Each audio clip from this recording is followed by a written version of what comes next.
2026 ഏതൊരു വീടിന്റെയും സ്ഥാപനത്തിന്റെയും വെസ്റ്റ് സൈഡിൽ വരുന്ന സ്റ്റാർ എന്ന് പറയുന്നത് 3 ആണ്. അപ്പൊ കലഹം ഉണ്ടാക്കുന്ന നക്ഷത്രം. പടിഞ്ഞാറ് ദർശനമുള്ള വീടുകളെ സംബന്ധിച്ച് കലഹത്തിനുള്ള സാധ്യത വളരെ കൂടുതലായിരിക്കും. അവിടെ നിങ്ങളുടെ ബെഡ്റൂം ആണെങ്കിലും ആ ബെഡ്റൂമിൽ കിടക്കുന്നവരെ ഇവിടെ ബാധിക്കും. 2026 സംബന്ധിച്ചിടത്തോളം ഓരോ ദിക്കിലും ഓരോ സ്റ്റാറുകളാണെന്ന് നമുക്ക് എല്ലാം അറിയാം. ഇപ്പൊ നമ്മൾ വർഷങ്ങളായിട്ട് ഈ പ്രോഗ്രാം ചെയ്യുന്നതുകൊണ്ട് ഇങ്ങനെ ഒരു സ്റ്റാർ ഓരോ ദിക്കിലും വരുന്നുണ്ടെന്നും അത് അതാത് സ്ഥലങ്ങളിൽ കൃത്യമായിട്ടും അതിൻ്റെ ഒരു സ്വാധീനം ചെലുത്തുമെന്നും നമുക്ക് എല്ലാവർക്കും മനസ്സിലായി.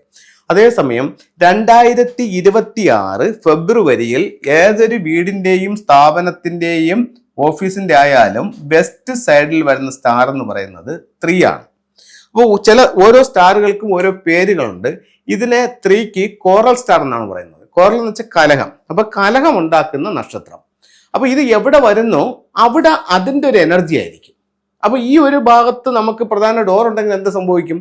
ആ ഒരു വീടിനെ സംബന്ധിച്ചിടത്തോളം ഈ കലഹത്തിന്റെ ഒരു വർഷമായിരിക്കും 2026. അങ്ങനെയാണെങ്കിൽ 2026 വെസ്റ്റിൽ നിൽക്കുന്ന സ്റ്റാർ എന്ന് പറയുന്നത് 3 ആണ്.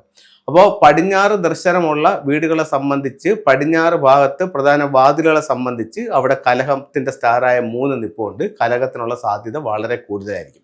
അത് കുടുംബാംഗങ്ങൾ തങ്ങളിൽ വേണമെങ്കിലും ആകാം, പുറത്തുനിന്ന് വേണമെങ്കിലും ആകാം.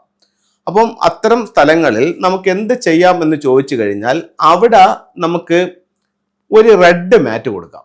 ഒരു 4 സ്ക്വയർ ഫീറ്റുള്ള റെഡ് മാറ്റ് കൊടുക്കാം. ഇവിടെ ഒരു 5 എലമെന്റിന്റെ ഒരു തിയറി ഉണ്ട്. ഈ 3 എന്ന് പറയുന്നത് ഒരു വുഡ് എലമെന്റ് ആണ്. ഇതൊരു കലഹത്തിന്റെ നക്ഷത്രമാണ്, എലമെന്റ് വുഡാണ്. അപ്പോൾ വുഡ് എന്ന് പറയുന്ന 3 സ്റ്റാർ വെസ്റ്റിൽ വന്നു. അവിടെ നമ്മൾ എന്ത് ഉപയോഗിക്കുന്നു? റെഡ് ഉപയോഗിക്കുന്നു. അപ്പോൾ റെഡ് ഫയർ ആണ്. സ്വാഭാവികമായും ഫയർ എന്ത് ചെയ്യും? വുഡിനെ ഇല്ലാണ്ടാക്കും.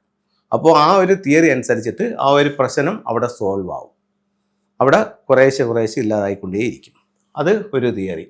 ഇനി ഇവിടെ വേറെ ആരെ ബാധിക്കുമെന്ന് ചോദിച്ചു കഴിഞ്ഞാൽ പടിഞ്ഞാറ് ഭാഗത്ത് നിങ്ങൾക്ക് ഒരു പ്രധാന ഡോർ ഇല്ല, പക്ഷേ അവിടെ നിങ്ങളുടെ ബെഡ്റൂം ആണെങ്കിലും ആ ബെഡ്റൂമിൽ കിടക്കുന്നവരെ ഇവിടെ ബാധിക്കും. ഇതില് തെക്കു പടിഞ്ഞാറല്ല ഞാൻ പറഞ്ഞിരിക്കുന്നത്, വടക്ക് പടിഞ്ഞാറുമല്ല പറഞ്ഞിരിക്കുന്നത്, പടിഞ്ഞാറാണ്. കറക്റ്റ് വെസ്റ്റിലാണ് സ്റ്റാർ 3 നിൽക്കുന്നത്. വെസ്റ്റില് സ്റ്റാർ 3 നിൽക്കുമ്പോൾ അത് കലഹം ഉണ്ടാക്കും. അപ്പോൾ അതിനവിടെ റെഡ് കളർ ഇടാം. അതുപോലെ തന്നെ നമുക്ക് അവിടെ ഉപയോഗിക്കാം 6 റോഡ് വിൻചയം ഉപയോഗിക്കാം.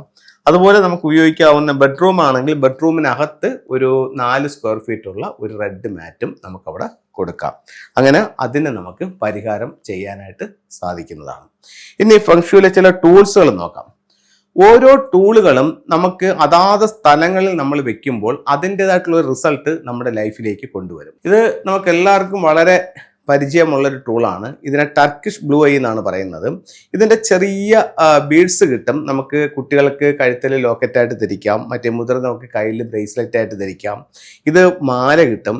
അപ്പോൾ ഇതെന്ന് പറയുന്നത് ഒരു വീടിനെ അല്ലെങ്കിൽ ഒരു സ്ഥാപനത്തിനെ സംബന്ധിച്ചിടത്തോളം ദൃഷ്ടി തട്ടാതിരിക്കാനായിട്ട്, മറ്റുള്ളവരുടെ നോട്ടം വീട്ടിലോ സ്ഥാപനത്തിലോ പതിക്കാതെ ഇതിലേക്ക് എടുത്തുകൊണ്ട് ഈ ഒരു ദോഷത്തിന് പരിഹാരമായി ടർക്കിഷ് ബ്ലൂ ഐ നിങ്ങൾക്ക് വീടുകളിലും സ്ഥാപനങ്ങളിലും ഉപയോഗിക്കാവുന്നതാണ്. അടുത്തത്, കുട്ടികളുടെ വിദ്യാഭ്യാസത്തിന് വേണ്ടിയിട്ട് നമുക്കൊരു എഡ്യൂക്കേഷൻ ടവർ വെക്കാം. ഇത് 2 ഡയറക്ഷനിൽ വെക്കാം. ഒന്ന് സ്റ്റഡി ടേബിളിന്റെ നോർത്ത് ഈസ്റ്റിൽ വെക്കാം, അല്ലെങ്കിൽ ലിവിംഗ് റൂമിന്റെ നോർത്ത് ഈസ്റ്റിൽ വെക്കാം. ഇത് ഡ്രാഗൺ ഗേറ്റ് എന്ന് പറഞ്ഞിട്ടൊരു ടൂളാണ്. ഇത് നമുക്ക് പഠിക്കുന്ന കുട്ടികളുടെ ബെഡ്റൂമിന്റെ വെളിയിൽ ഡോറിന് മുകളിലായിട്ട് നമുക്കിത് സ്ഥാപിക്കാം. അതുപോലെ എഡ്യൂക്കേഷൻ ഉപയോഗിക്കുന്ന മറ്റൊരു ടൂളാണ് ഇതുപോലെ ക്രിസ്റ്റലിന്റെ ഗ്ലോബ്. ഇതും നമുക്ക് നോർത്ത് ഈസ്റ്റ് കോർണറിൽ ഉപയോഗിക്കാം.